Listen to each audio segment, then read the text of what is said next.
Hey, Carolyn, how are you doing? Welcome. Good morning. Good morning to you. Thank you so much for stopping by, my love. I sincerely appreciate you. Those of you who are here, guys, you are welcome to get your book Bible or your Google Bible and follow along with me. There are some times when while I am reading, I might stop and go back to stuff that I've read previously. Like yesterday, we had to go back and take a look. We went back and I took a look yesterday at, I think it was Second Chronicles. Yeah, sometimes we do go back and look at what we have read before because it might be in alignment with what we are reading now. And sometimes it is contrary, and we're trying to figure out where the controversy comes in. Every time I say that word controversy, I remember this book I'd read called The Great Controversy. I don't know if you all have ever read that book, but it's a book that was written by Ellen G. White. The Great Controversy, I think it's called. I don't know, something like that. But anyway, welcome into the live, everybody. Thank you all so much for coming. Get your book Bible or your Google Bible and follow along with me as we read. We are onto the book of I keep saying Zephaniah, but it is Zechariah. And we are just about, as soon as we finish Zechariah, it is until Malachi. And then, as everybody has been telling me, Trev, I can't wait for you to get to the New Testament because the New Testament has all of this information that is going to blow your mind. Believe me, I can't wait. I can't wait. Winsome, how are you doing, Winsome? Good morning, Winsome. Winsome, finally, it seems like this thing has come on. I hope it stays on. So, I mean, later today or tomorrow sometime, I'm going to, I'm, I'm, I'm gonna try. I'm not gonna promise, but I'm going to try to read Zechariah 1 through 5 on the tube maybe later today or tomorrow. I'm not sure I'm going to do it on a live. I might just read it and post it because for the last few days we haven't been able to attach to the tube while we do the reading. I'm sorry about that, Sister Winsome. I'm very sorry about that. But anywho, we are here now, so take me as I am. Okay, Sister Winsome? All right, guys. So with that and with all the talking that I do, let us get cracking. Zechariah chapter 6. Zechariah chapter 6. And I turned and lifted up mine eyes and looked, and behold, there came 4 chariots out from between 2 mountains. And the mountains were mountains of brass. In the first chariot were red horses, and in the second chariot were black horses. Wait a second.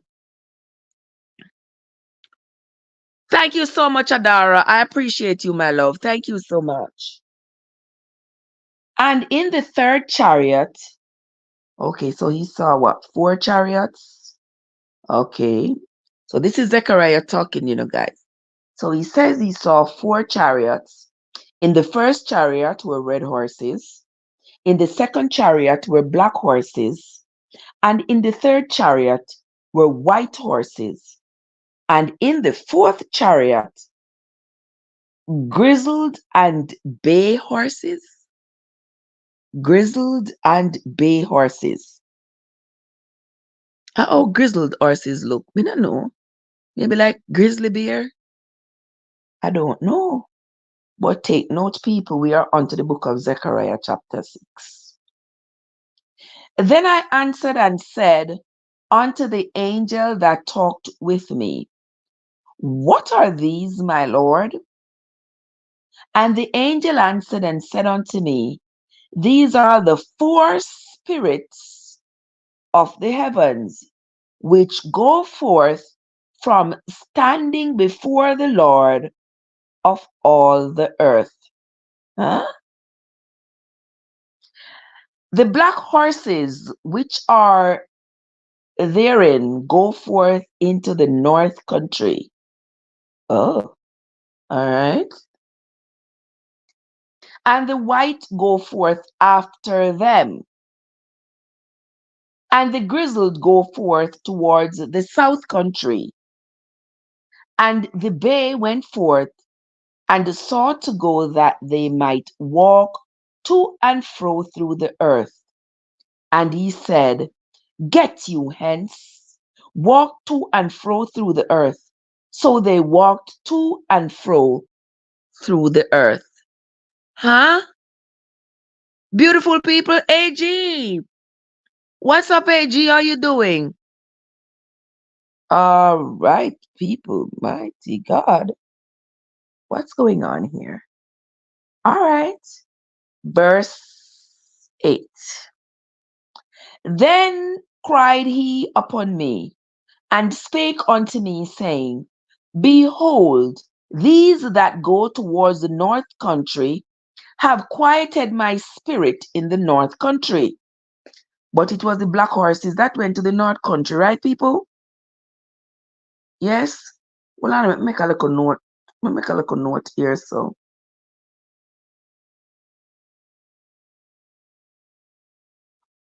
So the black horses went to the north country. And now he says, He said and he spake unto me, saying, Behold, these that go towards the north country have quieted my spirit in the north country. What that mean? What that mean? The spirit, the black horses quieted his spirit in the north country. Does that mean that the that he can no longer exude his power in the north country because of the black horses? What in the world that mean? I don't know. But let me keep on reading. And the word of the Lord came unto me, saying, Take of them of the captivity, even of Heldai, of Tobijah, and of Jediah, which are come from Babylon, and come thou the same day, and go into the house of Josiah, the son of Zephaniah. Then take silver and gold, and make crowns, and set them upon the head of Joshua the son of Josedek, the high priest. And speak unto him, saying, Thus speaketh the Lord of hosts, saying, Behold, the man whose name is the branch. Now remember yesterday when we were reading, that was the first time I came across this person called the branch in Zechariah chapter 3 and verse 8. It had spoken about the branch. Now, some people who were in the chat yesterday had an idea. They were saying, who they believe the branch to be. But since I haven't read it yet in the Bible, I did not say too much about it. But here we see it again. And if you wanted to go back to Zechariah chapter 3 and verse 8, where it says, Hear now, O Joshua the high priest, thou and thy fellows that sit before thee, for they are men wondered at. For, behold, I will bring forth my servant, the branch. All right? Now over here in chapter 6 and verse 12, he says, And speak unto him, saying, Thus speaketh the Lord of hosts, saying, Behold, the man whose name is the branch, and he shall grow up out of his place, and he shall build the temple of the Lord.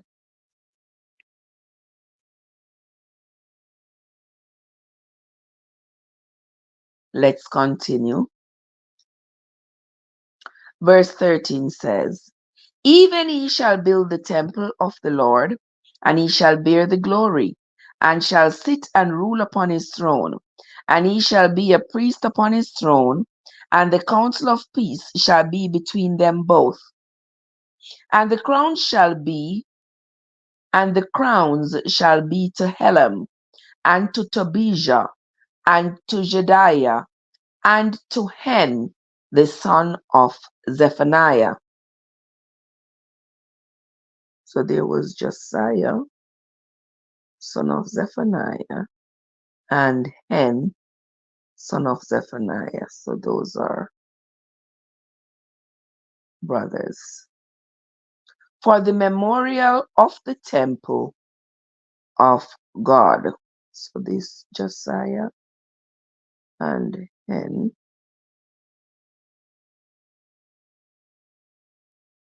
sons of Zephaniah. Okay. Verse 15, And they that are far off shall come and build in the temple of the Lord, and he shall know that the Lord of hosts hath sent me unto you. And this shall come to pass, if ye will diligently obey the voice of the Lord your God.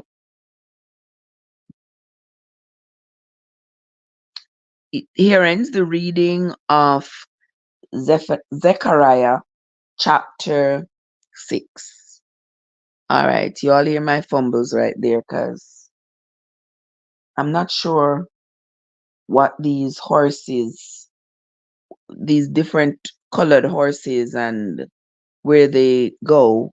I'm not sure what that means, but clear it's some kind of a vision from, it's some kinds of a vision that Zechariah had. Okay, let us continue with Zechariah chapter 7. And it came to pass in the 4th year of King Darius, that the word of the Lord came unto Zechariah in the 4th day of the 9th month, even in Chislew, when they had sent unto the house of God Sherezer and Regemelech and their men to pray before the Lord, and to speak unto the priests which were in the house of the Lord of hosts, and to the prophets, saying, Should I weep in the 5th month, separating myself, as I have done these so many years?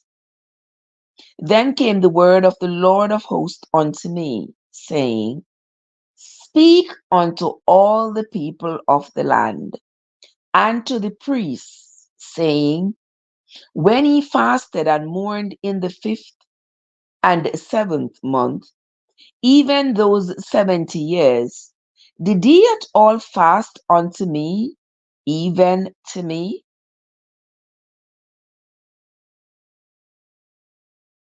And when ye did eat, and when ye did drink, did not ye eat for yourselves, and drink for yourselves? Should ye not hear the words which the Lord hath cried by the former prophets, when Jerusalem was inhabited and in prosperity, and the cities thereof round about her, when men inhabited the south and the plain?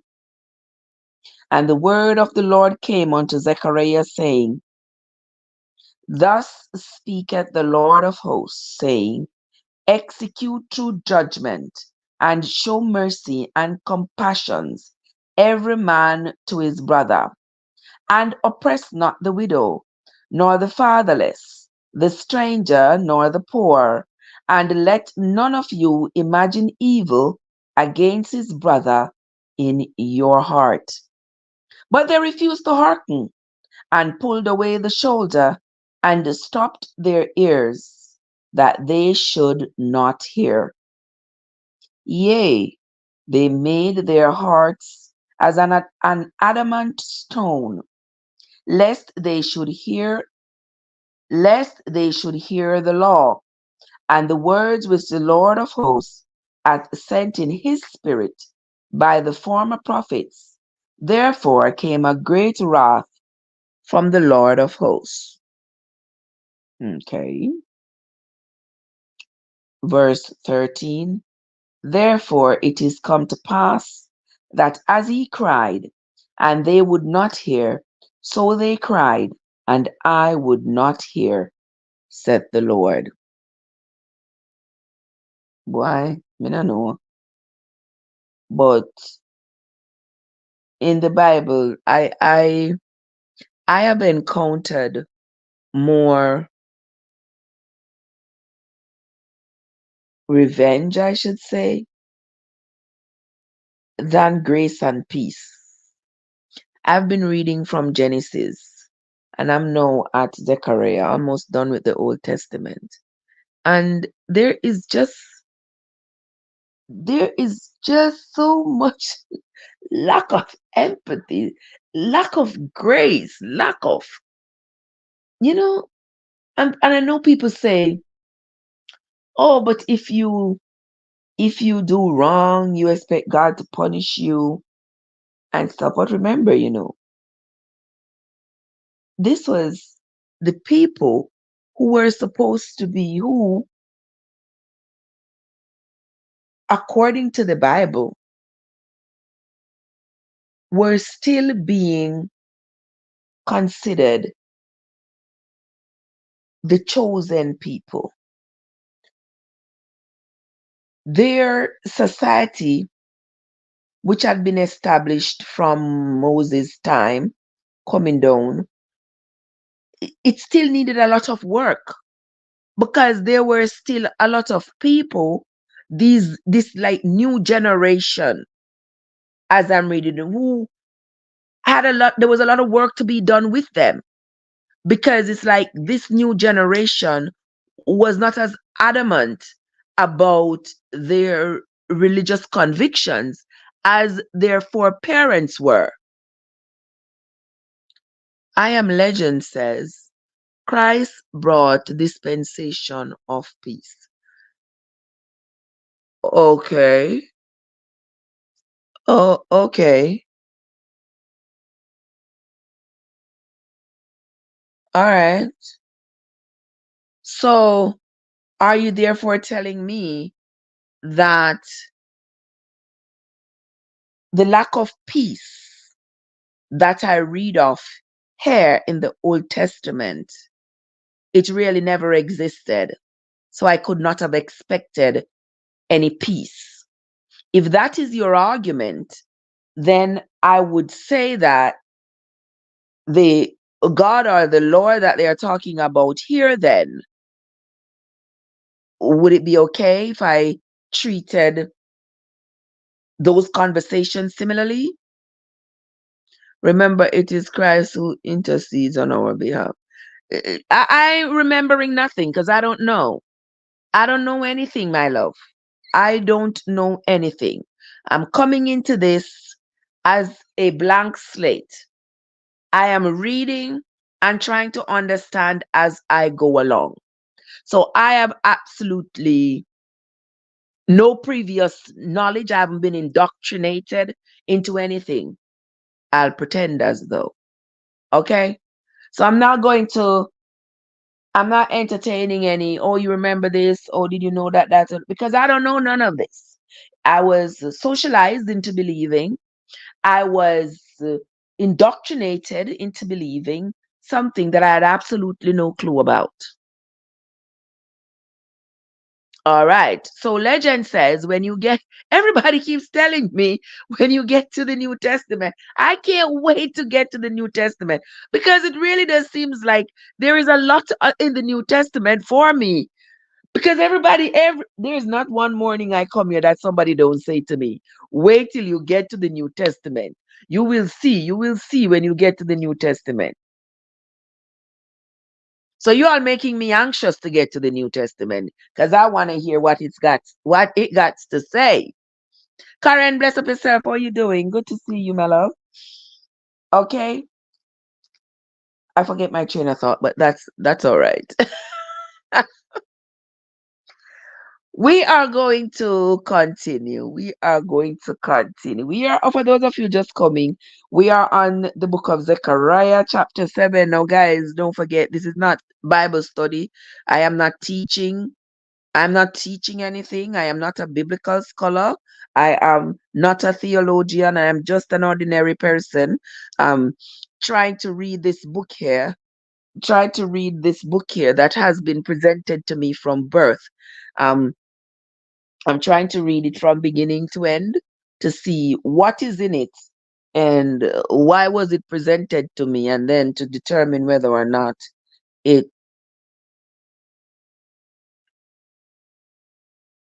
Okay, I hear you.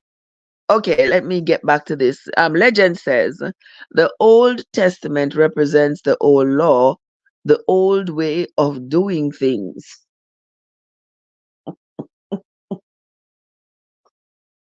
Oh, okay. All right. All right. I hear you. I hear you, legend. We are going to continue to read. Let's continue. Verse 13 of chapter 7 of the book of Zechariah says, therefore, it is come to pass that as he cried, and they would not hear, so they cried, and I would not hear, saith the Lord of hosts. Now, this is Zechariah speaking, this is Zechariah saying, the Lord said this to him. I just want to make sure we keep that in mind, that this is one man saying that the Lord said this, right? Okay. Just making sure we all on the same page. But I scattered them with a whirlwind among all the nations whom they knew not. Thus the land was desolate after them, that no man passed through, nor returned, for they laid the pleasant land desolate. So therefore, when the prophets, when I read the writings of the prophets, something like this that I just read now, where Zechariah is saying the Lord said he scattered the Jewish people among nations that they did not know. We saw where that happened, because with the destruction of Jerusalem, though many of them were slain, many of them were taken captives in Babylon. Many of them ran away sought refuge in neighboring countries. Many of them ran to Egypt. They ran to the mountains. They ran to Syria. They just wanted to escape the wrath that was descending on Israel, and so they ran for safety. So here it seems as though the Bible is saying this was all designed by their God to scatter them, to destroy them, to cause the whole of Israel to become desolate by having the people being either killed or chased out, whatever the case may be. But then in the same Bible here, it insists that the Jewish people were the chosen people, were the ones who their God, according to the Bible, was supposed to give all the earth for them to have all this dominion, and for them to have all this power and all this wealth, and for their numbers to be more than the sand of the ocean, and all of this. So why promise something and give the opposite? All right, I'm gonna say, okay, go back to verse 13, and you will see why because it says they didn't obey me, they didn't pay attention to me, so I ain't paying attention to them. When I spoke to them, they didn't listen. So now when they speak to me, I will not listen. Thus said the Lord of hosts.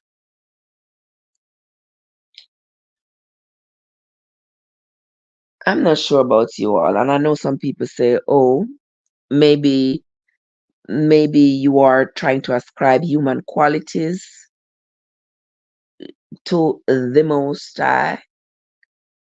Well, maybe I am. And I don't think anything should be wrong with that.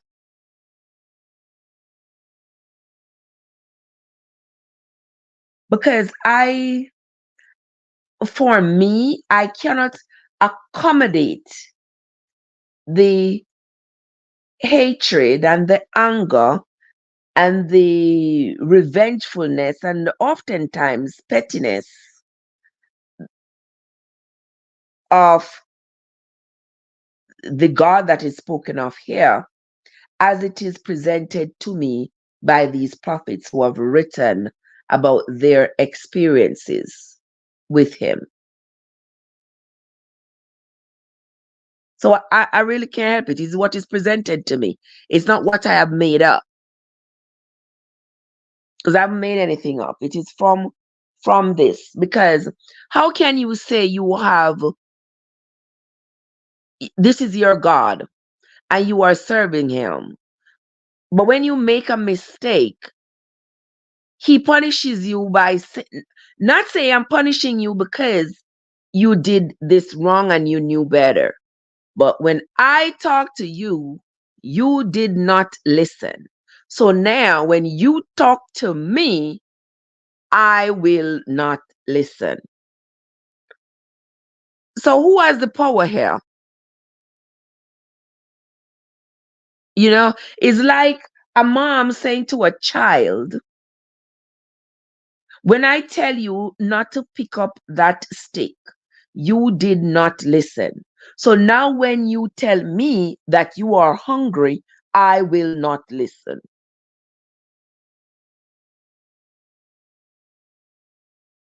How does that work?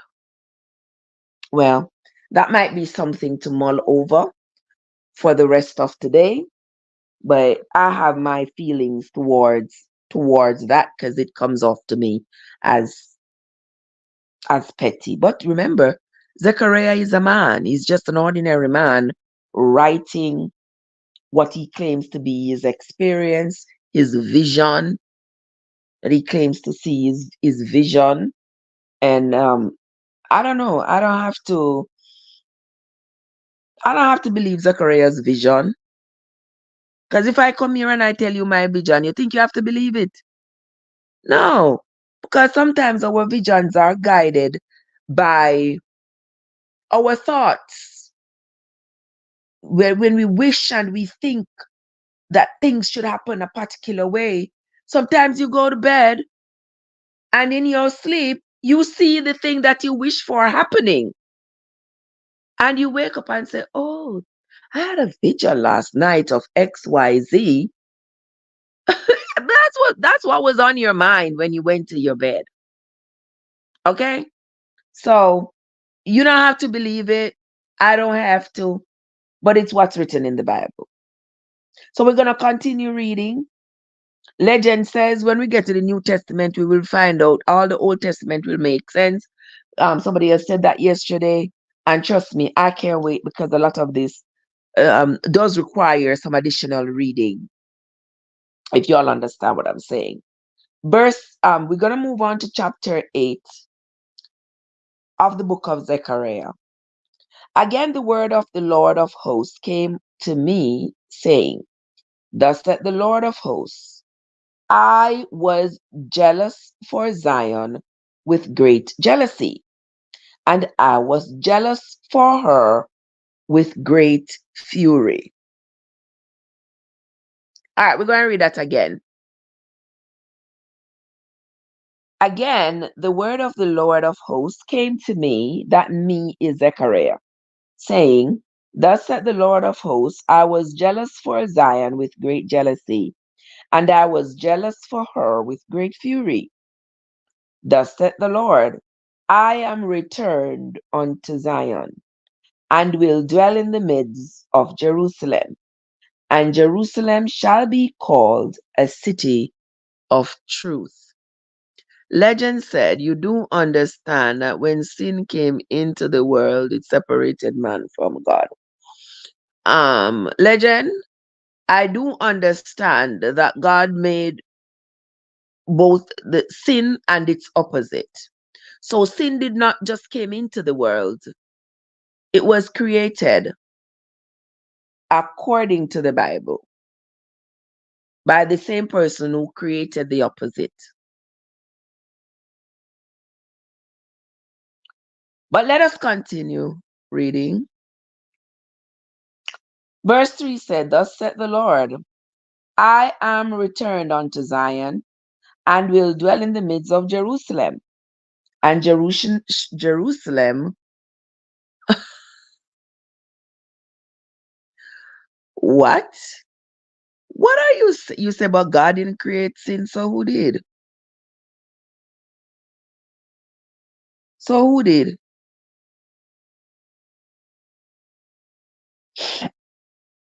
Anyway, let us continue.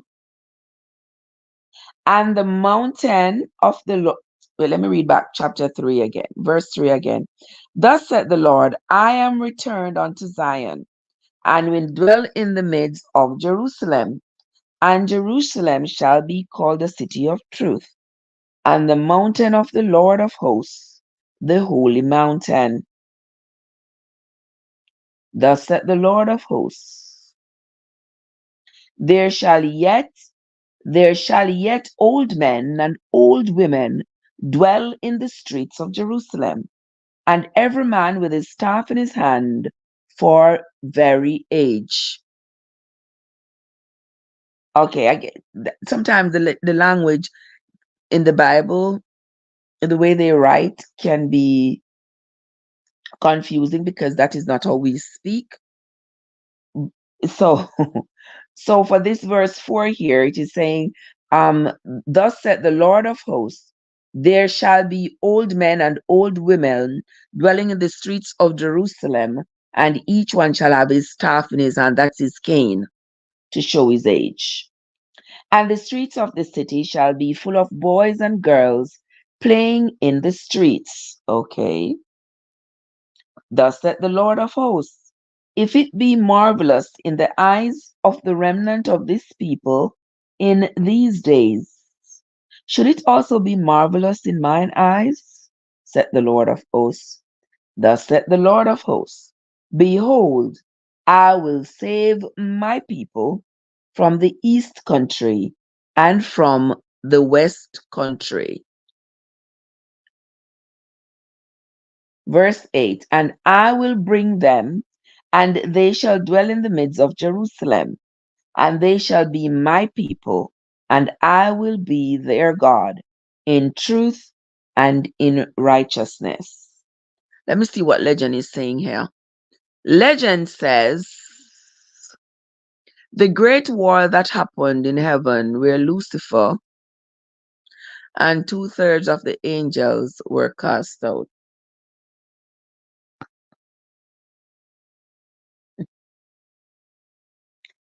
Okay. Okay. That's all I'm gonna say. That's all I'm gonna say about that. That's all I'm going to say about that legend. All right.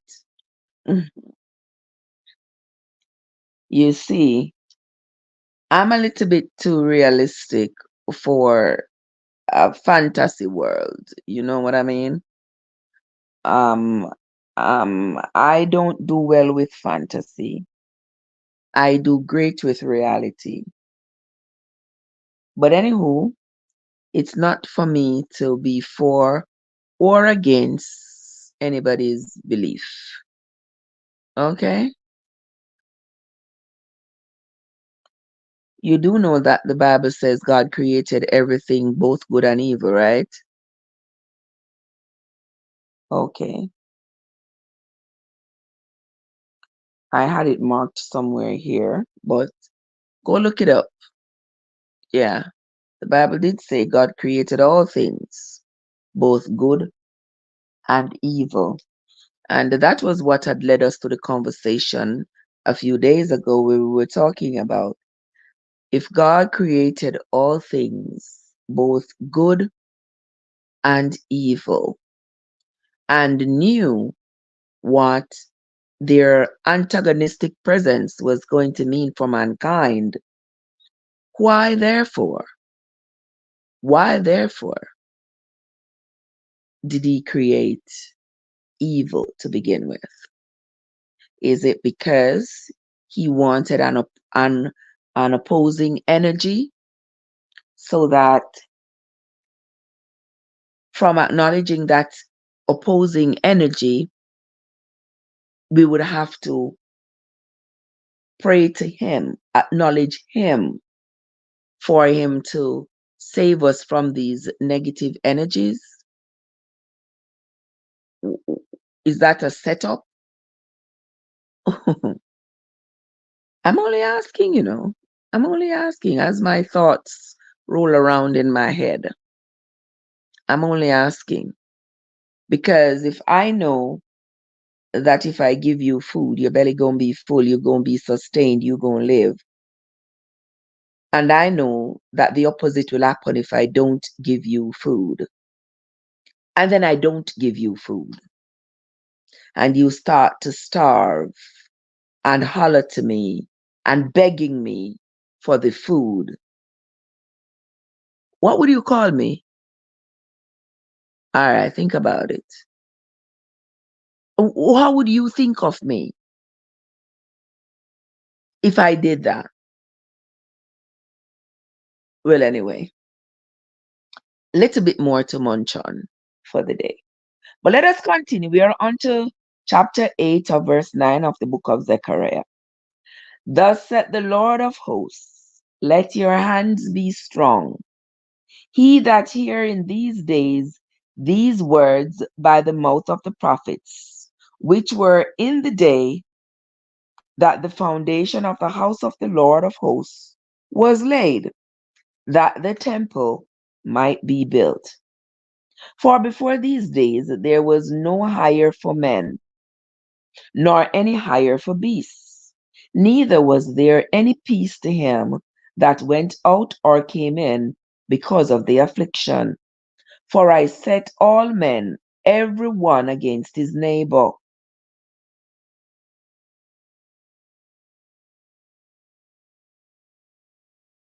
Who is that I that he's talking about? Who is that I that he's talking about? Is that the Lord he's saying? Let's go back. Verse 9, and we are on to chapter 8 and verse 9 of the book of Zechariah. And according to Zechariah, he says, thus said the Lord of hosts, let your hands be strong. He that hear in these days these words by the mouth of the prophets, which were in the day that the foundation of the house of the Lord of hosts was laid, that the temple might be built.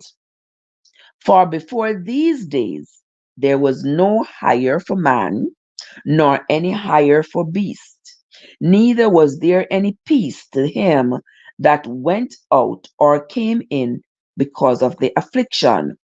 For I, no, that I is the Lord, for I set all men, every one against his neighbor. No, this is not me who say it. It is the Bible that says, the Lord says, there shall be nobody coming in and out of here, because I have set every man against his neighbor.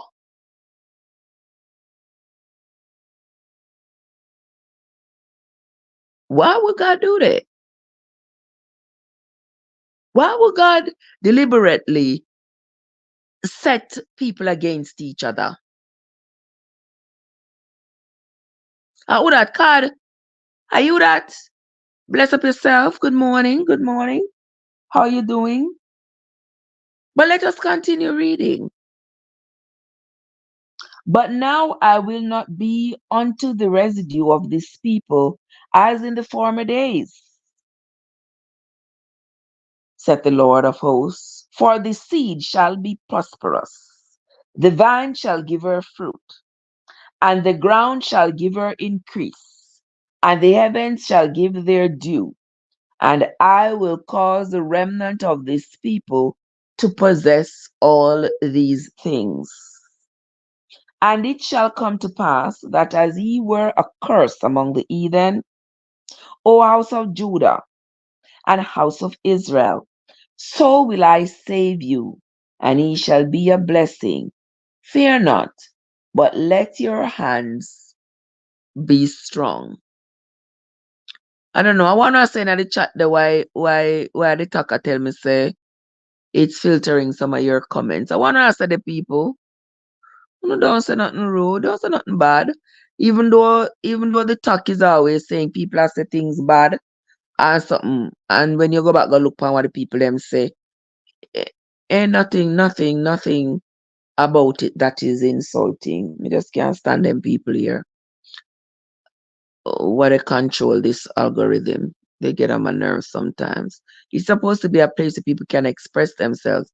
I understand there are times when people are being downright and outrightly rude, and you have to, filter the comments. But oftentimes they're not. I think so the people them behind it sometimes probably don't even understand what they are blocking.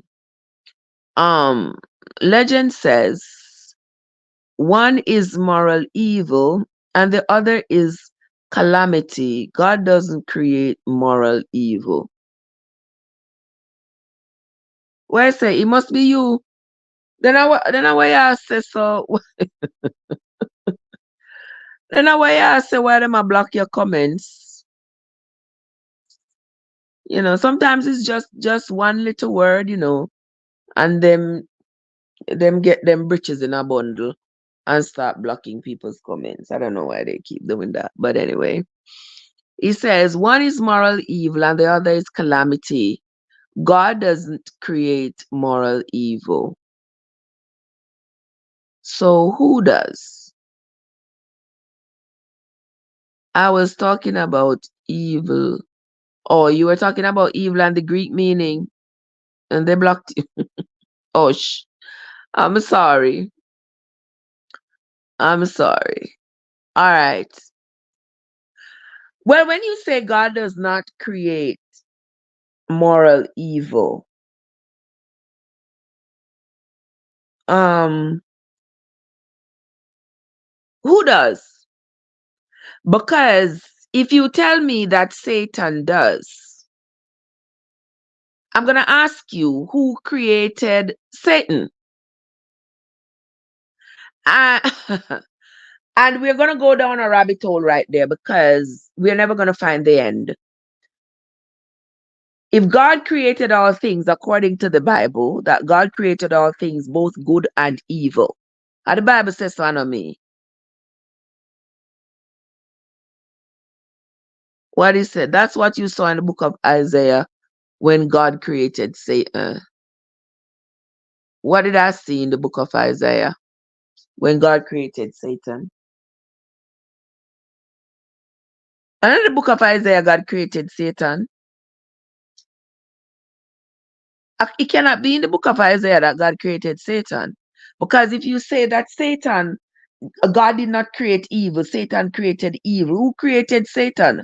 And God says he creates all things good and evil, according to the Bible. So if God creates all things good and evil, including Satan, why would he have created an antagonistic energy to his?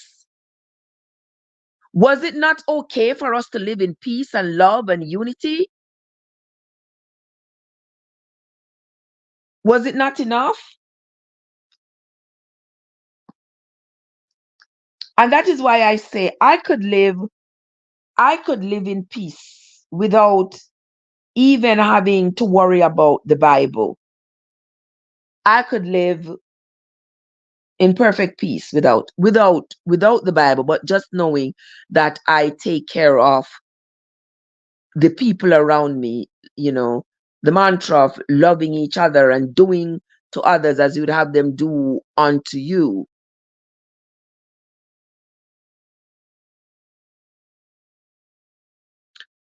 Talk to me, legend, because you do make a lot of sense.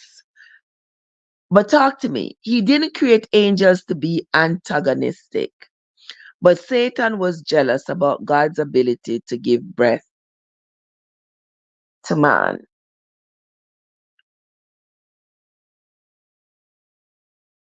Okay, I'm listening.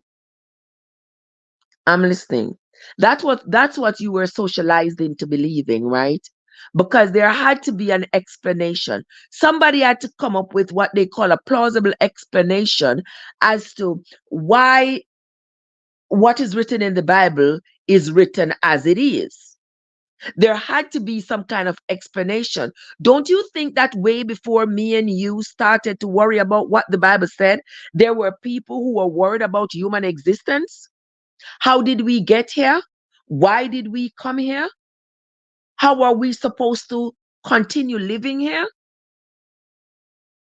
Don't you think that those concerns were the basis for a lot of literature, a lot of thought-provoking ideas, as such as is expressed in the Bible? Don't you think so? If the Bible was never ever compiled, say the Bible was never ever compiled, and you and I are living today in today's world without a Bible at all, don't you think that the minds of men would still be exploring how we got here and how are we supposed to live while we are here? It would be. So it is no different that these earlier people were exploring humans' existence and believing that, of course, there has to be a being that is responsible for us being here. That's why they came up with their God. There has to be. The people who they call heathen in the Bible, those were the people who did not believe that their God resided in the heavens above. They believed that they could fashion their God from stone, dirt, gold, silver, whatever the case may be. And the Jewish people called those people heathen because they did not believe what they believed. They did not believe that their God existed up in heaven. Now, if you ask me, I could sit here and imagine that, wow, how did this world come about? How did this earth come about? Oh, there must be a God somewhere. There must be something somewhere that is responsible.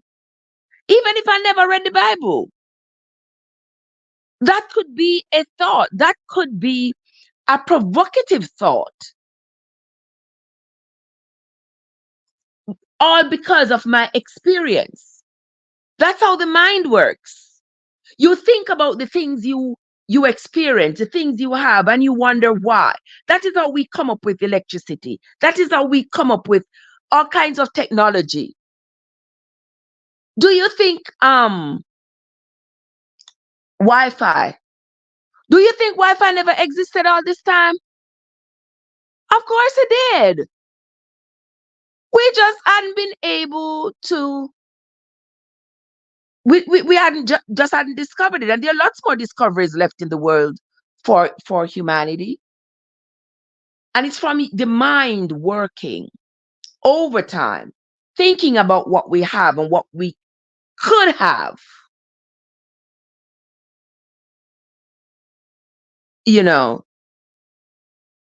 That's how we end up with things today, technology today, that we never had 100 years ago.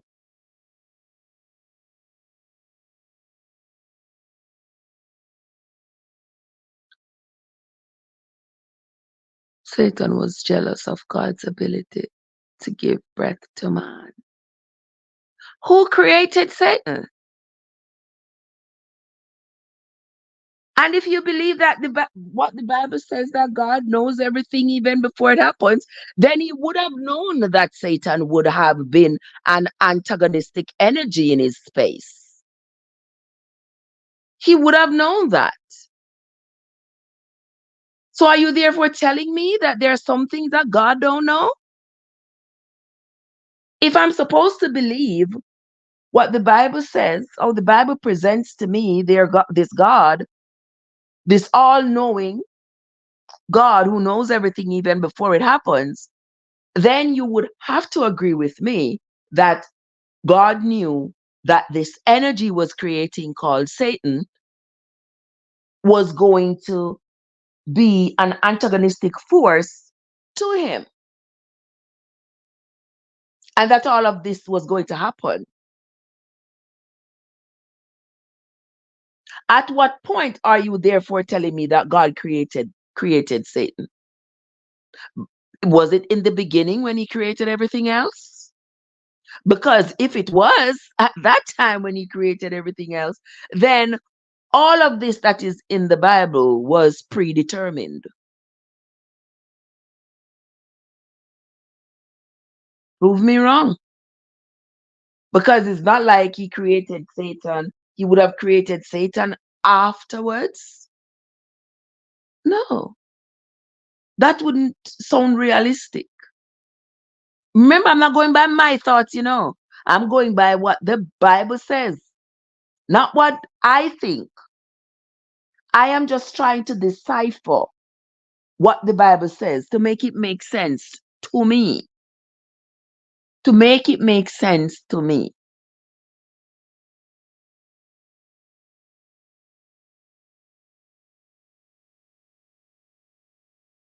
I don't know who this asking me to go live together.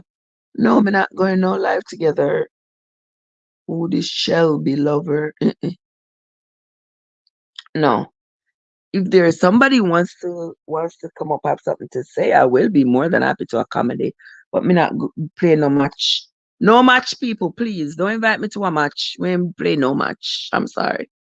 Okay. But let us continue with the reading. Let us continue. Verse 12 of chapter 8. For the seed shall be prosperous, the vine shall give her fruit, and the ground shall give her increase. And the heaven shall give their due, and I will cause the remnant of this people to possess all these things. And it shall come to pass that as ye were a curse among the heathen, O house of Judah and house of Israel, so will I save you. So will I save you, and ye shall be a blessing. Fear not, but let your hands be strong. Well, on. You're reading from King James Version. A legend say you're reading from the King James Version. I wouldn't have recommended that version for you. I'm reading from the version I have, legend. Yes, I'm reading from the version I have. We know that the Bible has been printed and reprinted and put in different versions. The language has been modified to accommodate changes in language and stuff like that. But I guess the understanding of it shouldn't change much. Um, I don't think. I don't think. So I'm reading it nonetheless. Because when I was being presented with the Bible as my guide, nobody said, make sure it's not the King James Version or make sure it's not the International Version, etc. Because the original Greek text was a lot of words that got lost in translation. I bet a lot of words got lost in translation. I don't doubt that at all, But the meaning of it, the meaning of what we are reading should not be so adversely affected that it makes it renders it incomprehensible. When I read something where there's a missing word, I can always modify it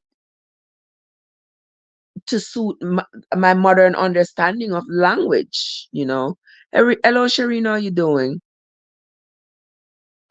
But let us continue, verse 14. For thus said the Lord of hosts, as I thought to punish you when your fathers provoked me to wrath, saith the Lord of hosts, and I repented not. That means I punish you, but I ain't sorry about it. Like even the word evil, meaning moral evil and also calamity. But for biblical purposes, they could be used interchangeably. Verse 15. So again have I thought in these days to do well unto Jerusalem, unto the house of Judah. Fear he not.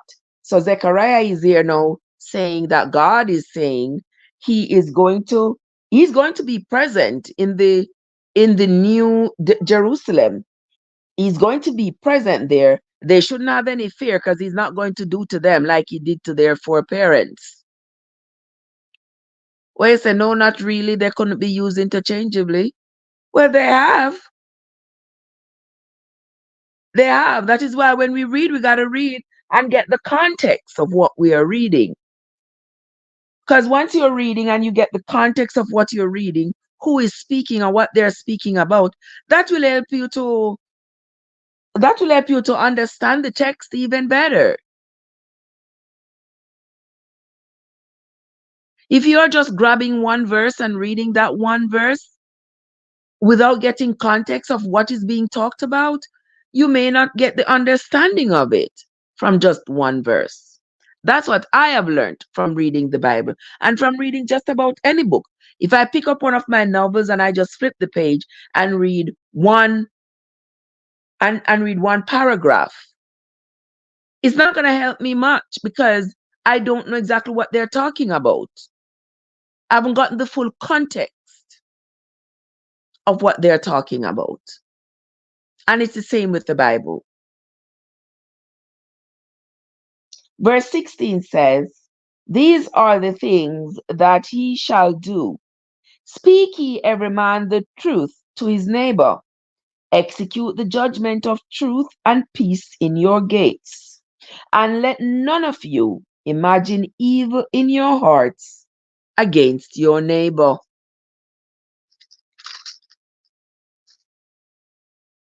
And love no false oath. For all these are things that I hate, saith the Lord. Legend says the New International Version wouldn't have used evil in that same sentence. It would have said calamity. Okay. Okay. But the context would have allowed me to understand what they're talking about. Evil, calamity, destruction, disaster, any word along that line will give me the same understanding. Hey, Sydney, what's up?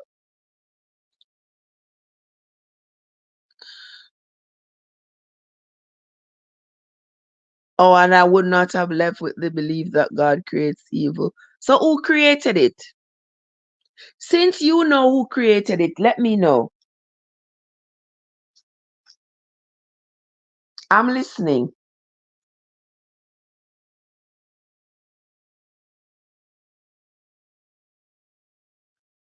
Hold on, let me look for something else. I can't find it.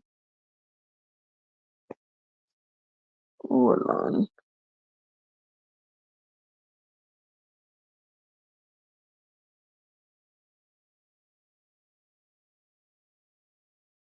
Destruction isn't always evil. Okay. there is a context where the word evil would be more suited than the word destruction. It's about context, legend. Okay? I could get my choice of words. My choice of words could be different from yours, but it conveys the same meaning to the listener. And you may say, oh, Trev, maybe the word destruction, to get, you could use the word evil, that would convey a different meaning, but it's along the same line. Yeah, so it's all about context.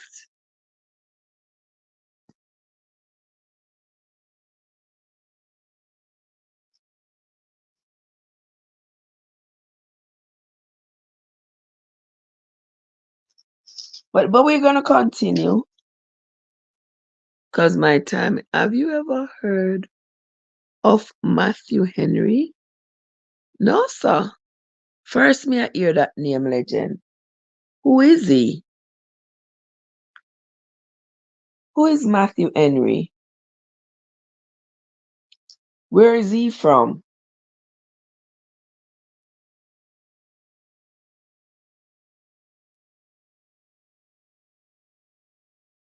Where is he from?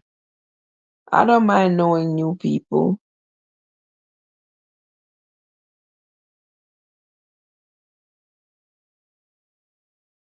Come talk to me. Let me see if Google will tell me who Matthew Henry is. Hold on, I'm looking.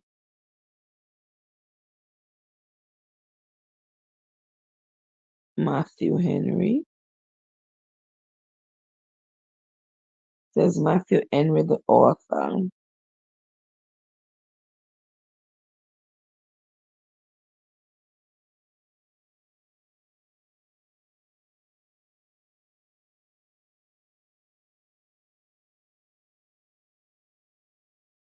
Okay, his commentary on the Bible. All right, so we're going to take a look at Matthew Henry. All right. Look him up online. Was a biblical and Greek scholar who did expositions on the Bible. Yeah, I'm just seeing it here. Thank you for that because I'd never heard of him before. Yeah.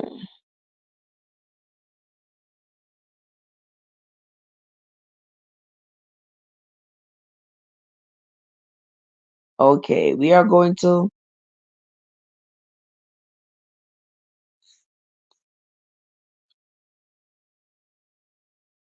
All right, I'm going to take a look at him some more. I appreciate that. Thank you so much, legend, for that. I will take a look. I'll read some more about him and his commentary and what he had to say about the Bible. All right, let us continue. We are on to Zechariah chapter 8. For those of you who are just coming, thank you for stopping by. Don't forget, this is not Bible study. I am here reading the Bible for myself, trying to understand its contents, and I'm choosing to share this with the world. I'm choosing to do it out loud. Okay? Let us continue. Zechariah chapter 8 says, And the word of the Lord of hosts came unto me, saying, Thus said the Lord of hosts, the fast of the 4th month, and the fast of the 5th, and the fast of the 7th, and the fast of the 10th shall be to the house of Judah joy and gladness and cheerful feasts. Therefore, love the truth and peace. Thus said the Lord of hosts, It shall yet come to pass that there shall come people and the inhabitants of many cities, and the inhabitants of one city shall go to another, saying, Let us go speedily to pray before the Lord, and to seek the Lord of hosts. I will go also. Yea, many people and strong nations shall come to seek the Lord of hosts in Jerusalem and to pray before the Lord.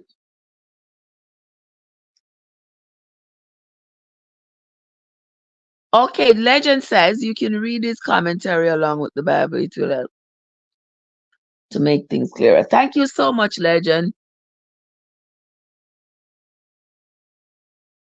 Latisa, good morning, Nurse Latisa. How are you doing, my love? Good to see you. Blessings, blessings, blessings to you on this. What do you know? Wednesday morning? On this Wednesday morning, my love. All right, let us continue. Now it says that people will be coming to Jerusalem to pray. Have yourself a great day, my love. Thank you so much for checking in. I sincerely appreciate you. Thank you so, so much. Thank you so much, my dear. Hope you have yourself a great day. Don't let them work you too hard now. Okay, we are now on to chapter 8 of and verse 23. Thus said the Lord of hosts, in those days it shall come to pass that 10 men shall take hold out of all languages of the nations, even shall take hold of the skirt of him that is a Jew. Hold on. Yes, Latisa. Yeah, just give them one of your kind of talk so they won't mess with you no more. Oh my God, guys, y'all gotta turn your Bibles to Zechariah chapter 8 and verse 23.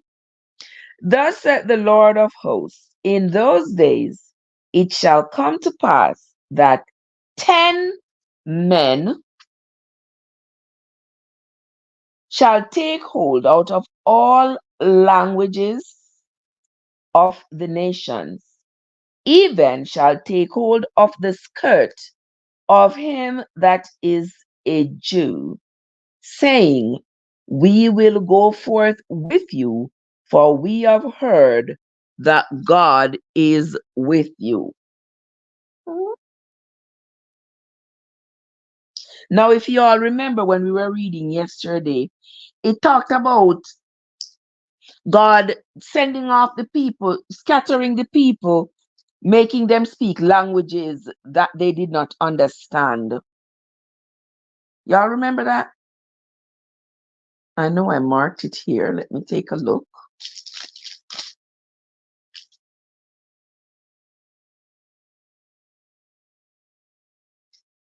That he sent them off, he scattered them, allowing them to speak languages that they didn't understand. That to me was a little bit odd because I was like, why would God scatter the people, allowing them to speak languages, different languages that each other didn't understand? Why wouldn't he want them to understand each other when they were, say, talking to him or praying to him, whatever the case may be? Why would he not want them to understand each other? I can't tell. I can't tell. But we're going to continue reading. Where is Cod? Cod, where are you? You know, so Cod is my backup all the time when I'm here. But anyway, we are going to continue with this Bible here. Me tell us that this Bible here is something else. It's not something simple. It's not something simple. No wonder the people who like to convert and condemn people don't read the Bible. Yeah, cause they're not gonna read it. They will convert and condemn you, but they ain't reading it for themselves. That's why you need the commentary.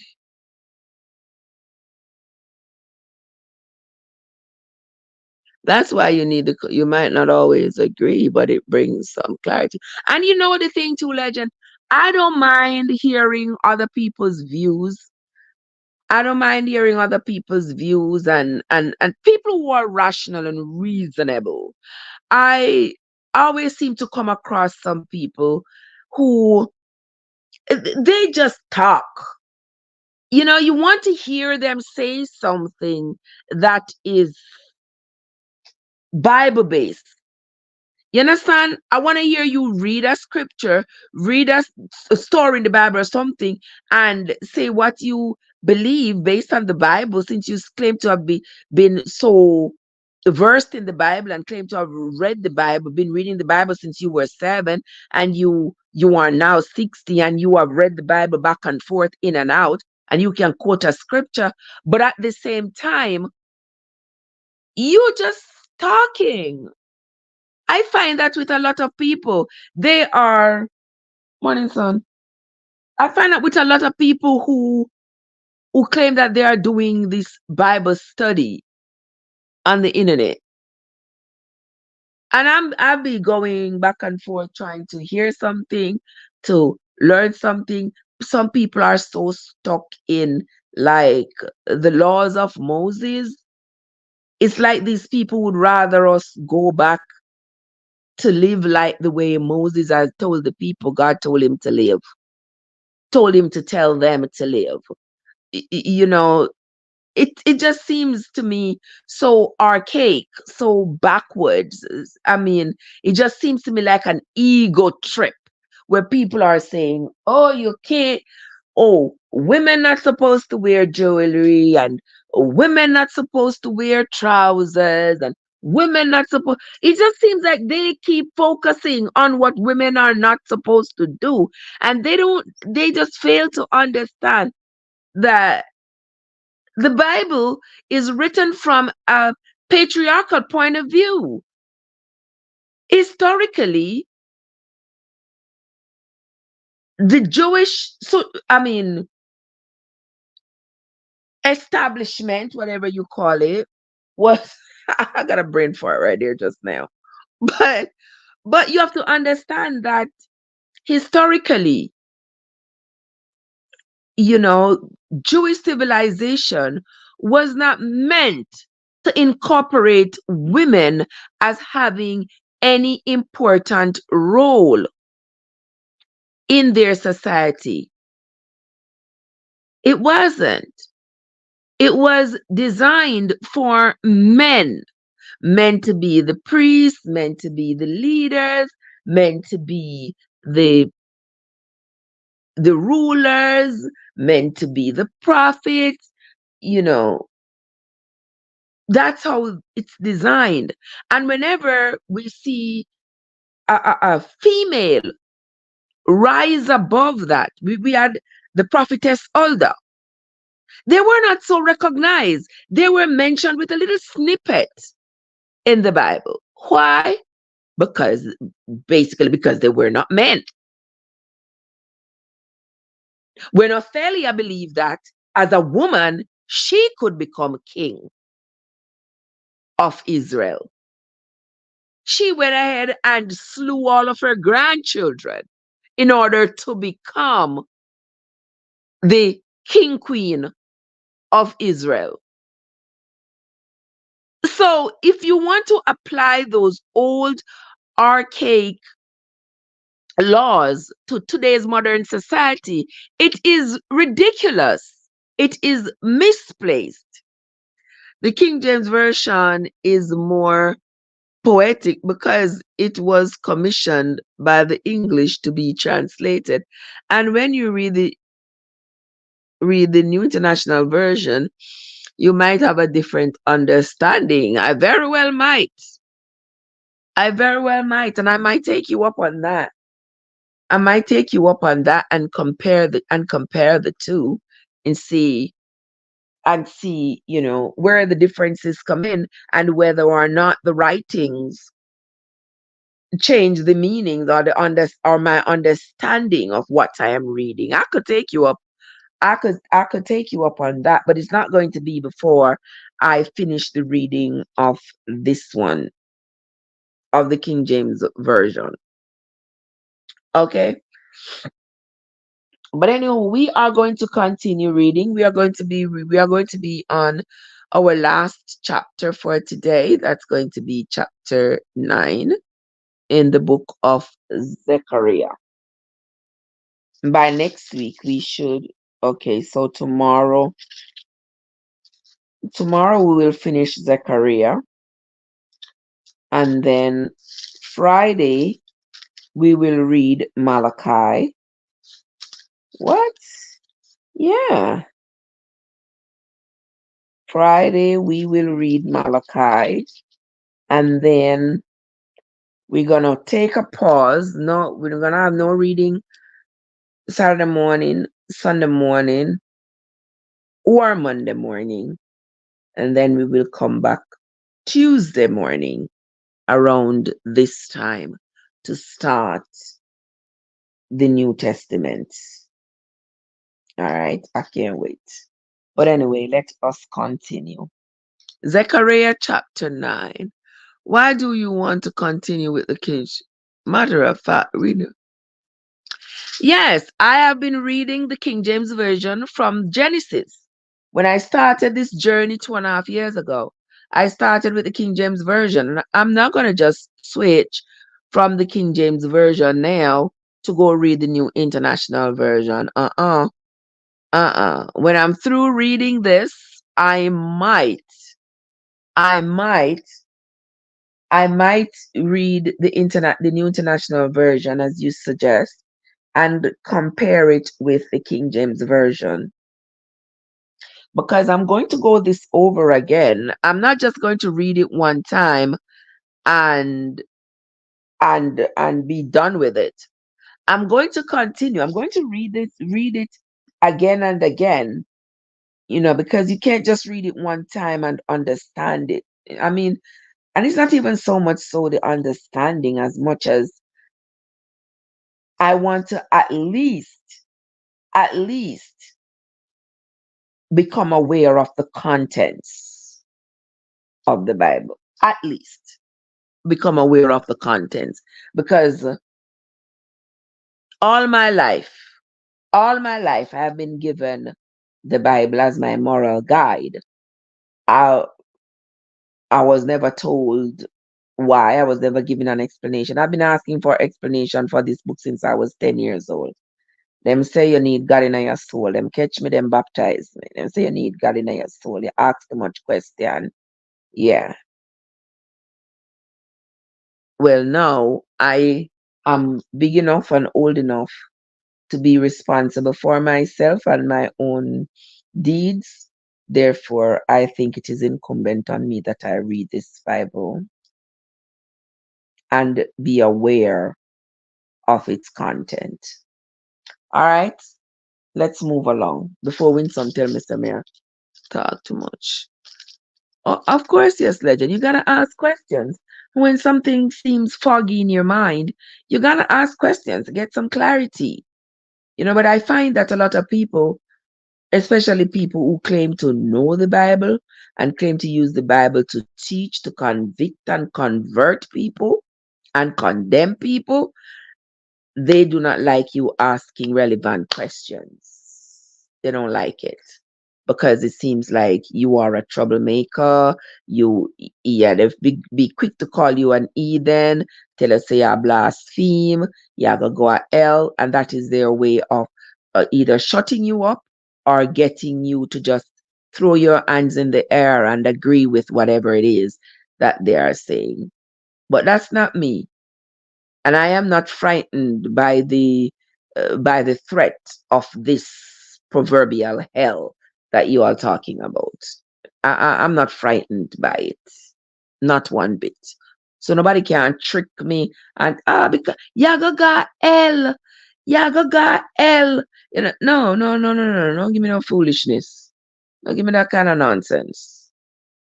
Okay, that's just me. Now you are free to do whatever. I'm not here to tell anybody come follow me or do as I do. Uh-uh. Uh-uh. But that is just me. I am not frightened. I'm not afraid. I'm not, because you tell me, oh, you're gonna go to hell, all this foolishness. That means I should stop asking questions. That means I shouldn't be curious? No. But anywho, we are going to continue. Chapter 9 of Zechariah. Let me see what else Zechariah has seen in his vision. The burden of the word of the Lord is the burden of the word of the Lord in the land of Hadrach and Damascus shall be the rest thereof. When the eyes of man, as of all the tribes of Israel, shall be towards the Lord, and Hamath also shall border thereby, Tyrus and Zidon, though it be very wise. And Tyrus did build herself a stronghold, and heaped up silver as the dust, and fine gold as the mirror of the streets. Behold, the Lord will cast her out, and he will smite her power in the sea, and she shall be devoured with fire. Ashkelon shall see it and fare. Gaza also shall see it and be very sorrowful, and Ekron, for her expectation, shall be ashamed. And the king shall perish from Gaza, and Ashkelon shall not be inhabited. And a bastard, and a bastard. Denise, Denise. Me up and running early, right? Yeah, you know, so them hours here are my hours, you know. Yeah, them hours here are my hours. All the time. I don't know, me just like when I wake up early. Yes, when I wake up 3 o'clock in the morning, when I wake up 3 o'clock in the morning, between 3 o'clock and 8 o'clock, let me tell you something, Denise, I can do so much.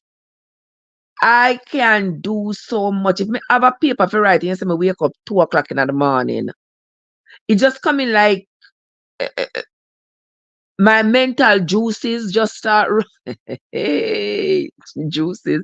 Anywho, just flowing at that time of the night. You see, after 8 o'clock, 9 o'clock, come, me already done one whole day's work. One whole day's work already. Yeah. So me love them hours there. Me love them. From 2 o'clock, me get up, you know. From 2 o'clock, me get up. Me have one blanket over there, so me that work pan, and me drop about 4 lines a night since me wake up, and do some other things around the place. I see me here. And me I read the Bible, and when me done, me I go get up in a few minutes because me have to go get my grannies them together, for carry them at school and all these good things. Just come in from my night hustle now. You mash up. Hush. Hush. Me take a few days to rest my body. My body tired. Yeah, me have to rest.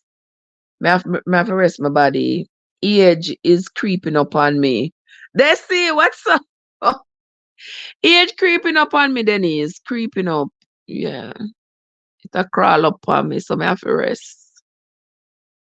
But you take your rest, my love, so that you can wake up rejuvenated and ready. And ready again. If you gonna get mashed up again. Okay, guys. Back to that's how we do. Go to work, get mashed up, come home, rest, go back, go get more mash up. Hey, you understand? I mean, come like we love the mash up. But you have to come up with a way if you get rich. You have to come up with a way. Or we not have to go get up and go to nobody place. For them mash we up, we'll come back home. We do one mashing up. Right, Desi? All right. So, guys, this morning we are reading the book of Zechariah. We are hearing what Zechariah seen him sleep, his visions for the reestablishment of Israel, the reestablishment of his Jewish community, because at this time when Zechariah is talking, when he is writing what he's writing about here, is after Nebuchadnezzar destroyed Israel and taken all the people and slain and destroyed the entire country of Israel, the whole city of Jerusalem. And so Zechariah, among the other priests, the priests and prophets, are dreaming and wishing and hoping for the reestablishment of their community with the help of their God. All right. Legend is in the chat. Legend has been here um helping me out as we go along, which I sincerely appreciate. So let us continue, guys.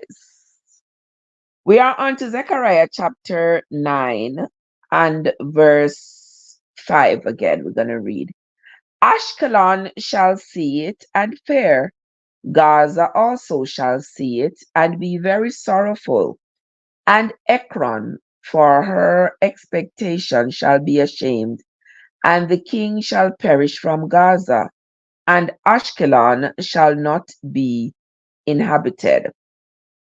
And a bastard shall dwell in Ashdod, and I will cut off the pride of the Philistines, and I will take away his blood out of his mouth, and his abominations from between his teeth. But he that remains, even he, shall be for our God, and he shall be as a governor in Judah, and Ekron as a Jebusite. And I will encamp about my house because of the army, because of him that passeth by, and because of him that returns. And no oppressor shall pass through them any more, for now have I seen with mine own eyes. Verse 9 says, Rejoice greatly. Rejoice greatly, O daughter of Zion. Shout, O daughter of Jerusalem. Behold, thy king cometh unto thee. He is just and having salvation, lowly and riding upon an ass, and upon a colt, the foal of an ass. And I will cut off the chariot from Ephraim, and the horse from Jerusalem, and the battle bow shall be cut off, and he shall speak peace unto the heathen, and his dominion shall be from sea even to sea, and from the river even to the ends of the earth. As for thee also, by the blood of thy covenant, I have sent forth thy prisoners out of the pit wherein is no water. Turn you to the stronghold, ye prisoners of hope. Even today do I declare that I will render double unto thee. When I have bent Judah for me, fill the bow with Ephraim, and raised up thy sons, O Zion, against thy sons, O Greece, and made thee as the sword of a mighty man. And the Lord shall be seen over them, and his arrow shall go forth as the lightning, and the Lord God shall blow the trumpet, and shall go with whirlwinds of the south. The Lord of hosts shall defend them, and they shall devour and subdue with slingstones, and they shall drink and make a noise as through wine, and they shall be filled like bowls, and as the corners of the altar. And the Lord their God shall save them in that day as the flock of his people, for they shall be as the stones of a crown, lifted up as an ensign upon his land. Verse 17. For now great is his goodness, and how great, no, for how great is his goodness, and how great is his beauty. Corn shall make the young men cheerful, and new wine the maids. Let me read this again. Verse 16. Guys, let me read right this again. And the Lord their God shall save them in that day as the flock of his people, and they shall be as the stones of a crown, lifted up as an ensign upon his land. For how great is his goodness, and how great is his beauty. Corn shall make the young men cheerful, and new wine the maids. That means corn gonna make the young men cheerful, and new wine is going to make the maids cheerful. Well, whatever that means. Anywho, we have come to the end. We have come to the end of this morning's reading of the book of Zechariah, chapter 6 through 9. The Bible continues to do what it does, my friends. This is the vision of Zechariah. What he claims to have seen in his vision for his people, the Jewish people, for the reestablishment of Israel, where his God is talking to him, he claims, and telling him, he's no longer going to be far away from them like he was from their foreparents. He's now going to be very active in their lives. He's going to be present in their lives. He's going to cause them to now flourish. That brings forth a lot of questions that really I don't think is going to ever get answered, because I always ask the questions. I always ask the question that since the Jewish people were, according to Moses, God told him these were his people, these were his chosen people. He was going to, according to what Abraham said, God told him he was going to make his seeds be numberless in this earth. They're going to be like the sand of the sea. There was going to be so many of them, they're going to be ruling the earth. And I'm always at an impasse when I come to that. And I ask the question, so why were they destroyed? What was the point being proven there? Was it to get them to serve him out of fear? Or what was it? What was the purpose? I'm not sure if there's anybody here who have an idea. What was it for? Because I still don't understand why there wasn't any grace or tolerance expressed for these people. It was all this anger and fury that their God was willing to dispense unto them. Leaves me with a lot of questions, because you don't have to destroy me to correct me. And I guess it is from how I was taught to believe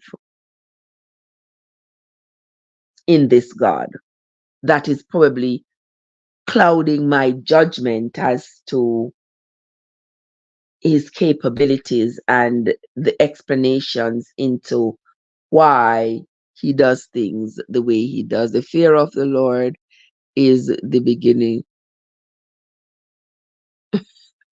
Legend and this new international version. Legend, when I go to sleep later, I'm sure I'm going to dream about this new international version Bible.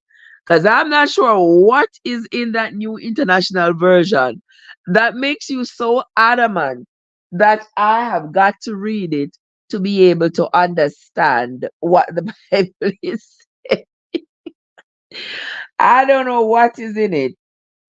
But whatever is in it, I guess I'm going to have to find out,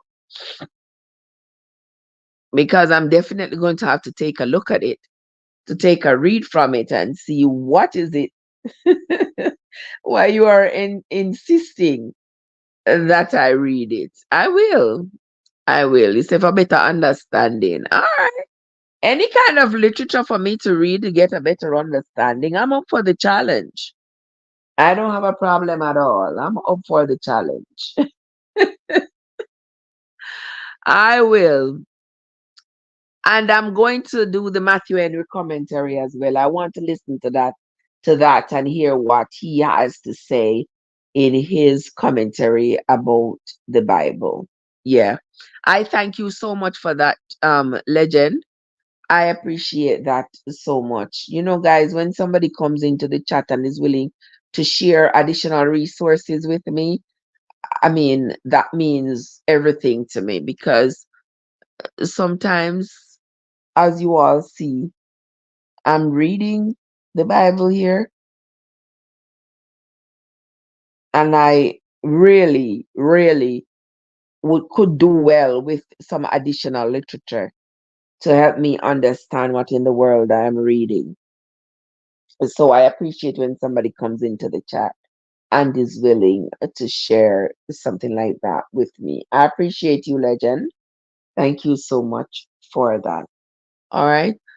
So, guys, we have come to the end of another morning's reading. I want to say thanks again. Well, 6 o'clock on the dot. I want to say thanks to everybody who came in. I sincerely appreciate you all. Legend, you were the real legend today. I sincerely appreciate you. Denise and Winsome, AG, Desi, Card. There were so many people here. I can't possibly call everybody's name, but there were so many people here. I sincerely appreciate you all. All right. When we come back, tomorrow is what? Thursday, right? Yeah. So when we come back tomorrow morning, we will, when we come back, Desireen, what's up? You just wake up? Have a great day, Denise. We will talk, my love. Yeah, when we come back tomorrow morning, we are going to finish with the reading of the book of Zechariah tomorrow morning. So be prepared. Be prepared to come read with me and chat with me and share with me. Oh, you've been up since 2? Yeah, from 2 o'clock. Me up too. Yeah, because you see, once I go to sleep and I go in a deep sleep and then I wake up, once I wake up, I am awake. May as well me just get up. May as well me just get up and start my day, because once me wake up, me wake. There's absolutely no point in going back to sleep. I know if I lay there, pull the sheet over my head and cover up, I will go back to sleep for sure. Yeah, but what's the point? Just get up, get cracking, do what I gotta do, and ask if I don't have a lot to do today. Yeah, I do. I do have a lot to do today. So I'm gonna get my day cracking. I'm gonna put up one video on YouTube from week. Can you believe it? Yeah. Yeah, I might have to see if I can get that done. Yes, so I mean, yes, you can. If you lay down on the bed, you will go back go sleep. But trust me, if you get up, you'll be surprised how much you can get done before the sun comes up. Yeah, I may have a whole lot to get done before the sun comes up. Yeah, I've got to start get stuff together right now for, for them kiddos. The by the time them wake up, them are gonna start waking up in the next few minutes. Yeah. So that's where we're going to end this morning, guys. I want to say thanks again to everybody who came in to the live. Thank you all so much. I sincerely appreciate you all, guys. All right. That's going to be it from me for this morning. Until next time, guys. So this is Trev from Trevessence, where your journey matters. Have yourselves a great day, everybody. Desireen, good to see you.